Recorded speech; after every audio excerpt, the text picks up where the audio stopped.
Hello guys, तो स्वागत है आप सभी का हमारे यूट्यूब चैनल में। मेरा नाम है धनंजय तिवारी। जैसा कि काशी हिंदू विश्वविद्यालय में जो पीएचडी के एडमिशन्स होने थे उनके इंटरव्यू जो हैं शुरू हो चुके हैं और एक एक डिपार्टमेंट के जो हैं इंटरव्यू चल रहे हैं। तो आज की वीडियो में हम इस पर विस्तार से चर्चा करेंगे कि आज जो भी इंटरव्यू वगैरह हुए हैं उनमें किस तरह के क्वेश्चंस पूछे गए हैं, किस तरह से लोगों के डॉक्यूमेंट वेरिफिकेशन हुए हैं, क्या क्या डॉक्यूमेंट इन्होंने मांगा है, और सारी चीज़ों पे हम एक एक करके डिस्कस करेंगे। और हाँ, बिल्कुल आपने जो थंबनेल में देखा वो बात भी एकदम सही है। जी हाँ, आपने थंबनेल में भी जो न्यूज़ देखी है वो बिल्कुल सही है। कल जो काशी हिंदू विश्वविद्यालय में पीएचडी के एडमिशन के लिए इंटरव्यू चल रहे थे वो सुबह 9 बजे से लेकर रात के 10 बजे तक चले हैं। ये इसलिए हुआ क्योंकि सारे बच्चों को इन्होंने इंटरव्यू के लिए एक साथ बुला लिया और उनको एक एक करके निपटाने में बहुत समय लग गया और रात के 10 बज गए। आप समझ सकते हैं कि कितना लंबा प्रोसेस चला है। ये एलाइड वालों का इंटरव्यू था, मेन एलाइड सब्जेक्ट जिन्होंने भरे थे उनके जो है 4-4, 5-5 इंटरव्यू एक ही दिन दे दिए थे, क्योंकि सब जो है एक ही डिपार्टमेंट से रिलेटेड सब्जेक्ट्स थे। तो इसलिए सबके जो है इंटरव्यू एक ही दिन दे दिए थे और सुबह से लेकर शाम हो गई और ये इंटरव्यू ऐसे ही चलता रहा। मैंने बहुत सारे लोगों से बात करने का प्रयास किया, लेकिन इंटरव्यू इतना लंबा खिंच गया कि मुझे कॉल से ही जितनी जानकारी मिल पाई इंटरव्यू से रिलेटेड उतनी जानकारी मैं आप लोगों को इस वीडियो में पूरा शेयर करूंगा। तो वीडियो के आखिरी तक बने रहिएगा और एक एक जानकारी हम आपको विस्तार से देंगे। तो सबसे पहले जो है इंटरव्यू में डॉक्यूमेंट वेरिफिकेशन में क्या क्या चीज़ें ये लोग मांग रहे हैं। तो देखिए, डॉक्यूमेंट वेरिफिकेशन में ये लोग आपकी 10th 12th की marksheet, BSc, MSc, BA, MA, जो भी आपका है, BA, MA, BSc, MSc, BCom, MCom, उसकी मार्कशीट मांग रहे हैं ये लोग। ठीक है, आपका नेट, जेआरएफ जो कुछ भी है उसकी कॉपी मांग रहे हैं आपसे। ठीक है, तो ये सारी चीज़ें ये मांग रहे हैं। टीसी और सीसी और इन सब चीज़ों को बहुत ज़्यादा मतलब कि वो लोग बहुत प्रेशर नहीं दे रहे हैं। अगर आपके पास है तो ठीक है, नहीं है तो भी कोई दिक्कत नहीं है। हाँ, आपको अपना जाति प्रमाण पत्र और आपका जो है डिग्री, अगर डिग्री अवेलेबल है तो डिग्री सारी, आपकी सारी मार्कशीट जितनी भी 10th 12th, BSc, MSc, BA, MA, आपकी जितनी भी मार्कशीट, डिग्री अगर आपके पास है तो ज़रूर लाएं। डिग्री भी मांगेंगे, अगर डिग्री नहीं है तो भी कोई बहुत इशू वाली बात नहीं है। आज के इंटरव्यू में जैसा था मैं उस हिसाब से आपको बता रहा हूँ। आपके पास जितने डॉक्यूमेंट हों वो ज़रूर लेकर आएँ। ठीक है, और दूसरी बात जो है इंटरव्यू किस तरह से हो रहा है। तो देखिए, चूंकि काशी हिंदू विश्वविद्यालय ने इस बार जो अपना एडमिशन का प्रोसेस था उसमें काफ़ी बड़े बड़े चेंजेस लाए थे, जिसकी वजह से इन्होंने पहले 5 लोगों को इंटरव्यू के लिए बुलाने के लिए बोला था, फिर 10 लोगों को इन्होंने बुलाने को बोला, फिर बाद में जो है कुछ धरना प्रदर्शन, प्रोटेस्ट वगैरह के चलते इन्होंने सभी को अलाउ कर दिया कि जितने भी लोग जो हैं एप्लीकेशन फॉर्म फिल किए हैं और वो एलिजिबिलिटी क्राइटेरिया को फुलफ़िल कर रहे हैं उन सभी के इंटरव्यू जो हैं होंगे। तो इस वजह से भीड़ काफ़ी बढ़ गई है। आप समझ सकते हैं कि हर बच्चे को अगर इंटरव्यू के लिए बुलाया जाएगा तो ज़्यादा भीड़ हो जाएगी और उसकी वजह से इंटरव्यू होने में बहुत दिक्कत हो रही है। कल की स्थिति कुछ ऐसी थी कि समझ लीजिए कि कोटा पूर्ति चल रही थी इंटरव्यू से रिलेटेड। आपसे कुछ आपका इंट्रोडक्शन, सबसे पहला तो आपको इंट्रोडक्शन पूछ ले रहे थे वहाँ पर, उसके बाद आपका जो है आपके प्रोजेक्ट से क्वेश्चन उठा ले रहे थे। जैसे आपने अपने एमए, एमएससी में कुछ प्रोजेक्ट किया होगा तो उससे क्वेश्चन उठा ले रहे थे, या फिर आपके सब्जेक्ट से क्वेश्चन उठा ले रहे थे। 1-2 क्वेश्चन दाएँ बाएँ पूछ के सीधे भेज दे रहे थे। कुछ लोगों से तो वो भी नहीं हो रहा था।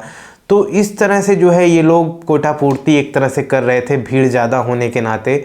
और देखिए क्या होगा, किन किन लोगों का सिलेक्शन होगा, किन का नहीं होगा, ये थोड़ा सोचने वाली बात है।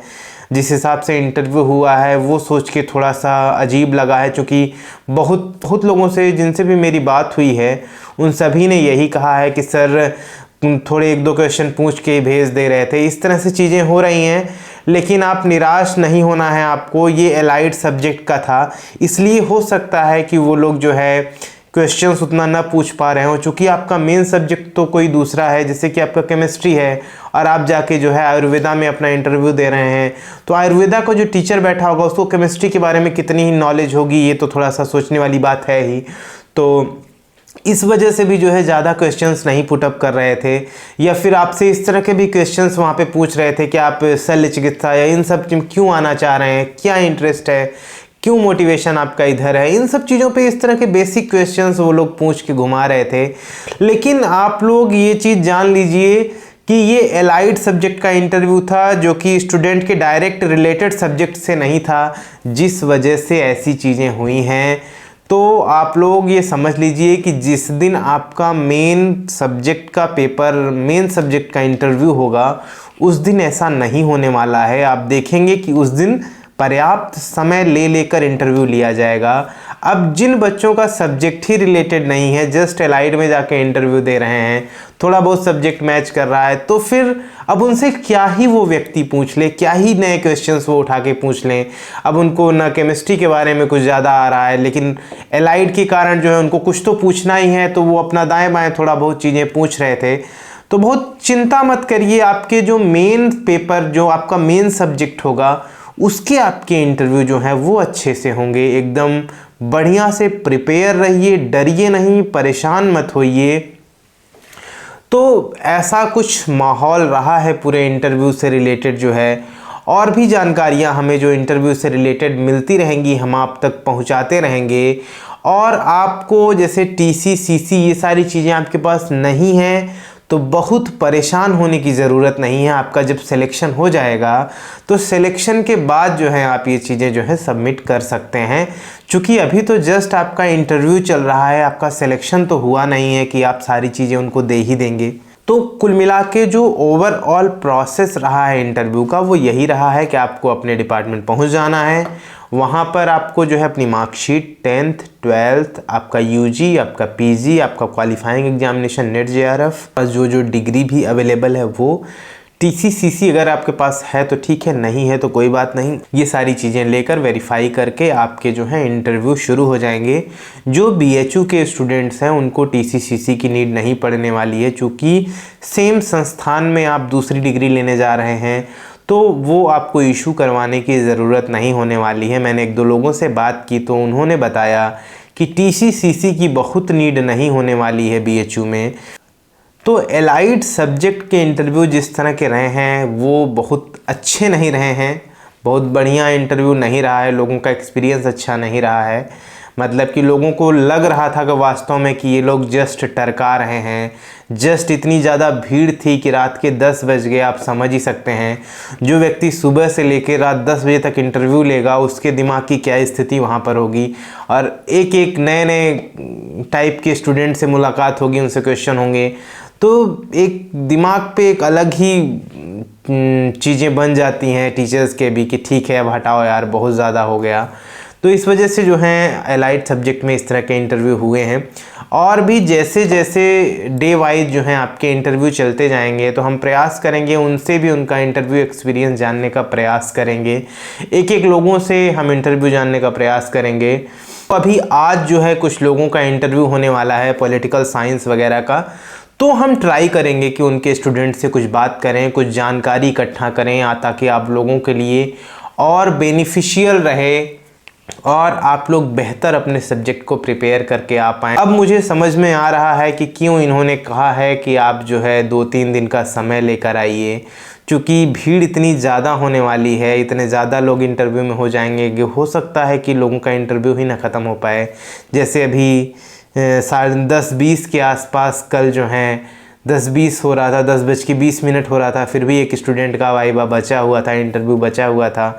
तो इसलिए इन्होंने सोचा होगा कि 3-4 दिन का समय लेकर आइए। अगर एक दिन में इंटरव्यू नहीं ख़त्म हो पाया तो हो सकता है दूसरे दिन भी इंटरव्यू करा लिया जाए। तो ये सारी चीज़ों की वजह से इन्होंने ऐसा कहा होगा। तो आप लोग जो सिनॉप्सिस रिसर्च प्रपोजल से रिलेटेड बातें थी कि रिसर्च प्रपोजल लगेगा कि नहीं लगेगा, सिनॉप्सिस का क्या होगा, तो देखिए रिजल्ट्स, रिसर्च प्रपोजल, सिनॉप्सिस जैसी कोई भी चीज़ वहाँ पर नहीं मांगी जा रही है आपसे। अगर आपके डिपार्टमेंट ने पर्सनली आपको मेल में लिखकर भेजा है कि आपको रिसर्च प्रपोजल लाना है तो ही आपको लेकर जाना है। उन्होंने जो जो चीज़ें आपको जो है आपके मेल में लिख के दी हैं, आपके कॉल लेटर पे नोट डाउन है, वही चीज़ें आपको लेकर जानी हैं। बिल्कुल अपने ऊपर जो भी प्रेशर आपको फील हो रहा हो उसको रिलीज़ कर दीजिए और अच्छे से जस्ट कॉन्फिडेंस के साथ आप लोग जाइए, बढ़िया इंटरव्यू दीजिए और बढ़िया से झंडा गाड़ कर आइए उस डिपार्टमेंट में, ताकि आप लोग बढ़िया से सिलेक्शन लेकर अपने अपने डिपार्टमेंट में रिसर्च कर पाएँ। हमारी ऐसी शुभकामनाएं हैं आप सभी को। फ़िलहाल आज की वीडियो में इतना ही। आप लोगों को और भी जो भी डाउट्स हों उन डाउट्स को आप हमसे शेयर कर सकते हैं, हम आपके हर एक डाउट को क्लियर करने का प्रयास करेंगे। फ़िलहाल आज की वीडियो में इतना ही। मिलते हैं आप लोगों से अगले वीडियो में, तब तक के लिए हर हर महादेव।